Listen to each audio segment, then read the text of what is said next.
Jayaram murder మిస్టరీని పోలీసులు ఛేదించారు. జయరాంను రాకేష్ రెడ్డి హత్య చేశాడని తేల్చి చెప్పారు.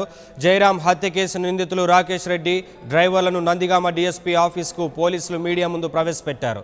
డబ్బు లావాదేవీలే జయరాం హత్యకు కారణమయ్యాయని పోలీసుల దర్యాప్తులో తేల్చారు. హత్య చేసి ప్రమాదంగా చిత్రీకరించేందుకు ప్రయత్నిస్తున్నారని అన్నారు. సెల్ ఫోన్ నంబర్ల ఆధారంగా నిందితులను ట్రేస్ చేసి పట్టుకున్నామని పోలీసులు చెప్పారు.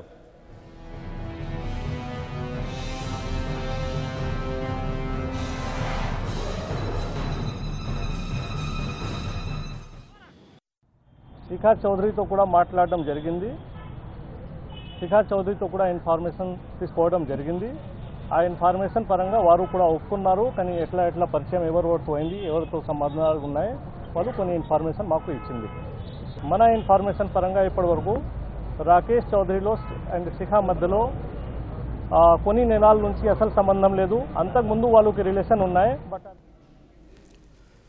రాకేష్ రెడ్డికి జయరాంకు ముందే పరిచయం ఉందని పోలీసులు తేల్చి చెప్పారు. రాకేష్ రెడ్డి దగ్గర జయరాం సుమారు 4 కోట్లు అప్పు చేశారని, దానిని తీర్చడానికి జయరాం తన ఇల్లును రాసిచ్చారని తెలిపారు. అయితే జయరాం రాసిచ్చిన ఇల్లు మరొకరి పేరు మీద ఉందని రాకేష్కు తెలిసింది. మరోవైపు అప్పు గడువు తీరిపోయినా జయరాం బాకీని తీర్చలేదు. రాకేష్ ఎన్నిసార్లు ఫోన్ చేసినా తప్పించుకుని తిరిగారు. దీంతో కోపం వచ్చిన రాకేష్ వీణా అనే పేరుతో జయరాంకు మెసేజ్ పెట్టి రప్పించి డబ్బులు అడిగాడు. జయరాం 10 లక్షల చొప్పున అప్పు తీర్చేస్తానన్నా వినలేదు.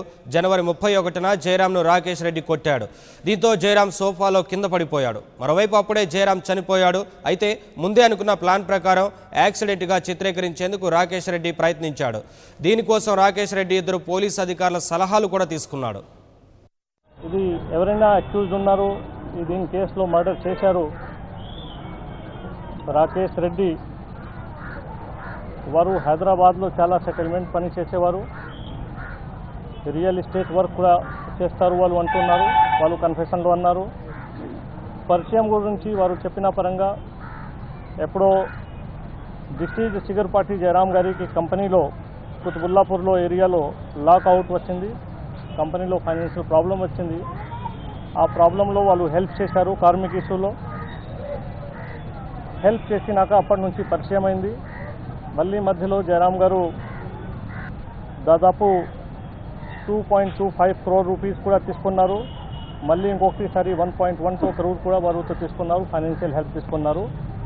ఇది అక్యూజ్ చెప్తున్నారు. తర్వాత జయరాం గారు మళ్ళీ యుఎస్ వెళ్ళిపోయారు. యుఎస్ నుంచి వచ్చినాక మళ్ళీ 80 lakhs రూపాయలు ఇంకా అడిగారు. కానీ నాకు హెల్ప్ కావాలి. ఆ 80 lakhs రూపాయలు 40 lakhs 2 times ఆర్టీజీఎస్ ఫామ్లో యాక్యూజ్ డిసీజ్కి ఇచ్చారు. అట్లా వాళ్ళు చెప్తున్నారు.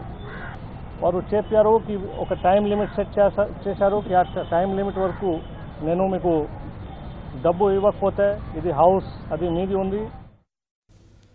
ఇక అందరూ అనుకున్నట్లుగా జయరాం మేనకోడలు శిఖా చౌదరికి ఆయన హత్య కేసుతో ఎటువంటి సంబంధం లేదని పోలీసులు తెలిపారు. గత 6 నెలలుగా శిఖా చౌదరికి రాకేష్ రెడ్డితో సంబంధాలు లేవని పోలీసులు తేల్చి చెప్పారు. అసలు శిఖా చౌదరిని రాకేష్ రెడ్డికి పరిచయం చేసింది జయరామేనని తెలిపారు. దీనికి సంబంధించి శిఖా చౌదరి నుంచి కూడా సమాచారం తీసుకున్నామని పోలీసులు తెలిపారు. చాలామందికి అక్కడ నుంచి ఫోన్ చేయించారు డబ్బు కోసం. ఒక మనిషి వాళ్ళు కంపెనీలో రిటైర్డ్ ఎంప్లాయీ, వారితో కూడా డబ్బు అడిగారు.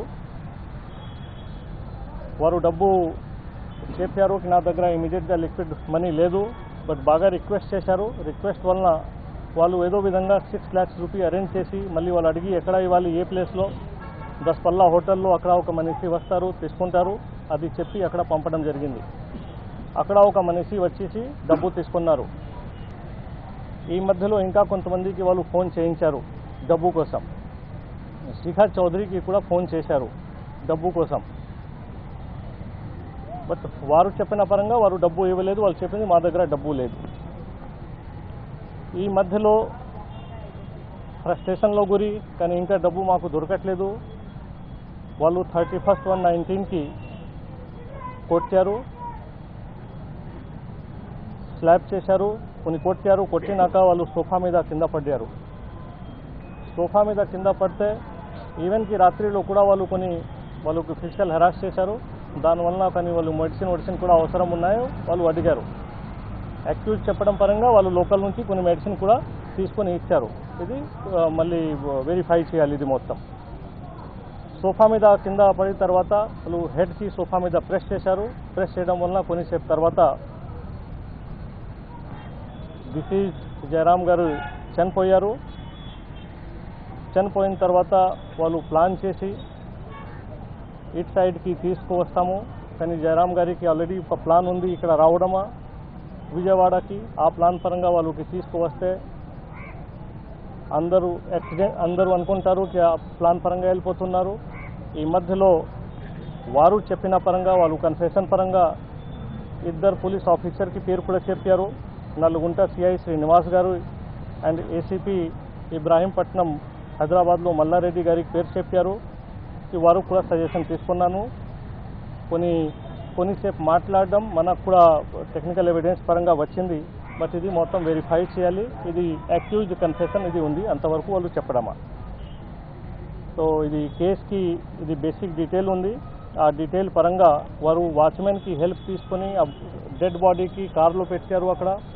ఇంకా ఇంటిలో ఉన్న వాచ్మెన్కి వాళ్ళతో హరాస్మెంట్ చేసే టైంలో, ఇంట్రోగేషన్ చేసే టైంలో కూడా హెల్ప్ తీసుకున్నారు. ఆ ఇద్దరికి మనం ఇమీడియట్గా ఏమైనా